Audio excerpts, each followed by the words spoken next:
Assalamualaikum warahmatullahi wabarakatuh.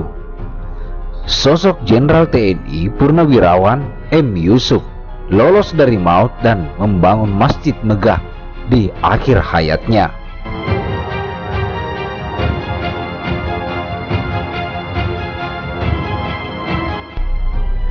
Dikutip dari Jakarta, sosok Jenderal TNI Purnawirawan M. Yusuf mempunyai nama yang harum di kalangan prajurit TNI kala itu.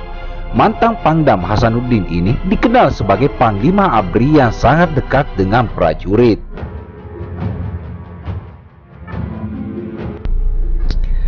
Seperti yang diungkap dalam buku Jenderal Muhammad Yusuf Panglima Para Prajurit ditulis Atmaji Sumarjiko, Rabu tanggal 2 bulan 11 tahun 2022. Begitu seringnya M. Yusuf mendatangi barak dan menyapa para tentara di kalangan. Dia sampai-sampai dikenal sebagai bapak para prajurit. Sesungguhnya karir militer Jenderal Muhammad Yusuf terakhir sebagai Pangdam Hasanuddin. Setelah itu, ia ditarik Bung Karno. Kendati demikian, statusnya masih di militer aktif. Tak mengherankan, penunjukan sebagai Panglima ABRI pada 1978 dianggap kejutan besar. Yusuf, orang pertama yang telah melepas baju dinas militer selama 13 tahun, tiba-tiba dipanggil untuk menjadi pemegang tongkat komando tertinggi di Angkatan Bersenjata Republik Indonesia.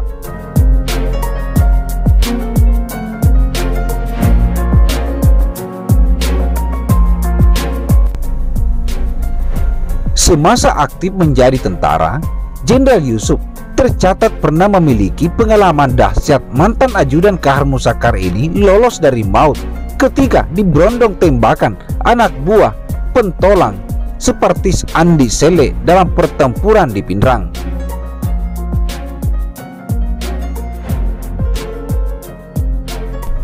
Dalam kepungan peluru dan ledakan granat, Yusuf berhasil selamat.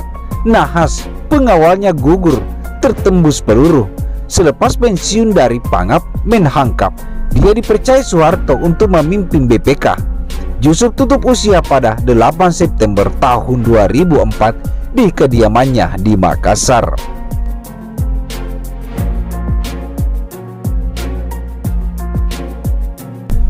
Tapi sebelum itu, Jenderal Muhammad Yusuf membangun masjid megah terbesar di Indonesia Timur.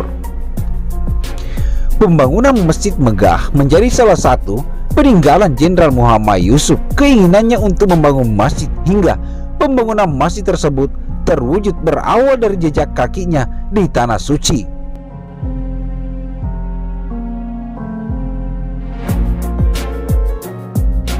Waktu itu, sosok yang wafat pada 8 September tahun 2004 di Makassar ini melaksanakan ibadah haji yang kesekian kalinya. M. Yusuf kerap mengucap keinginannya untuk membangun masjid megah di kampung halamannya Ujung Pandang, kini Makassar, Sulawesi Selatan. Yusuf terpesona dengan keindahan Masjid Haram di Mekah dan Nabawi, Madinah.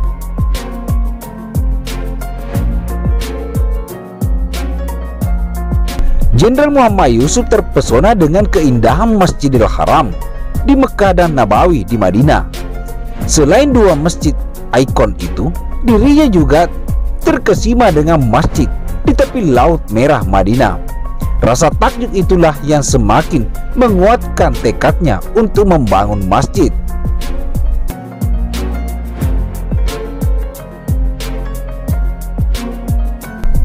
Kita akan membangun masjid yang sama indahnya di Makassar dan yang lebih besar lagi, ucap Jenderal Muhammad Yusuf.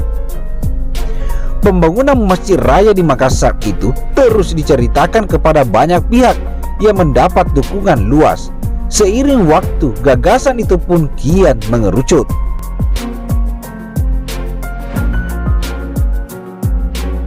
Persoalannya, dibangun di mana masjid tersebut? Menurut Atmaji, sebuah kebetulan pada awal 1990 Universitas Hasanuddin di Maraya hampir selesai keseluruhan dipindahkan di kampus terpadu di luar kota.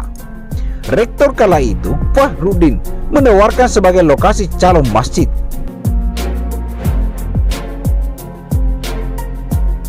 Gayung tersebut, Gubernur Sulsel CB Pelaguna menawarkan kompensasi atas tukar guling lahan itu. Alhamdulillah, kalau semua pihak sudah menginisiasi pentingnya masjid, semua lancar, kata Yusuf.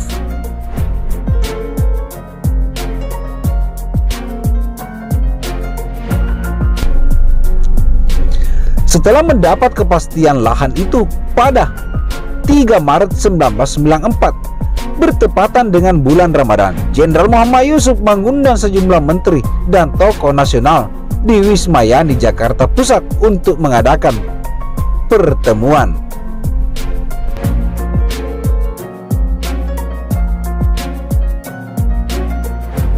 Mereka yang diundang diantara Menko Kesra Aswa Anas, Menteri Bappenas Ganjar, Jenderal TNI Faisal Tanjung, Jenderal TNI Wismoyo Aris Munandar, Menak Tarmisi Daher, dan Mendagri Yogi.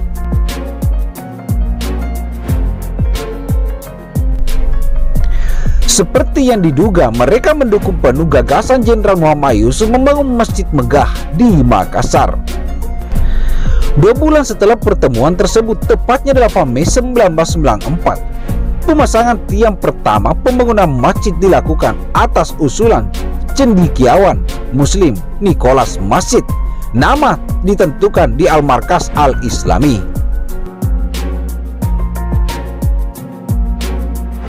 Tetap gagasan Jenderal Muhammad Yusuf, pertama, masjid itu harus megah dan mencerminkan kebesaran bangsa Indonesia, ucap Jenderal Muhammad Yusuf kepada arsitek.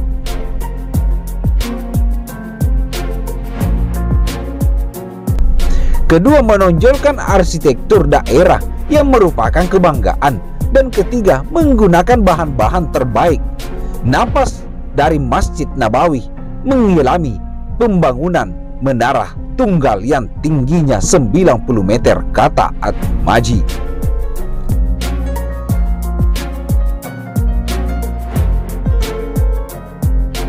Ruang utama diterangi lampu-lampu kristal yang didatangi langsung dari Praha, Republik Ceko, oleh pengusaha Jimmy.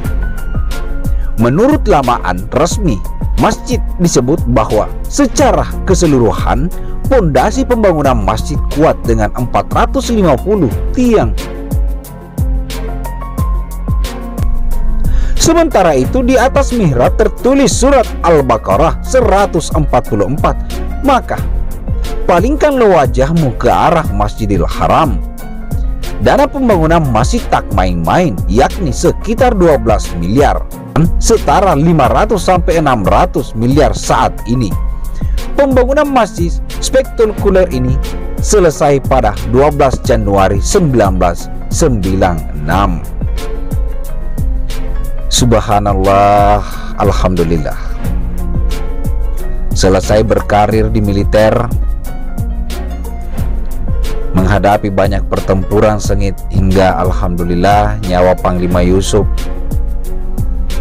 tidak selesai di pertempuran, tetapi beliau masih sapa menyapa bawahan dan masih bisa berkarir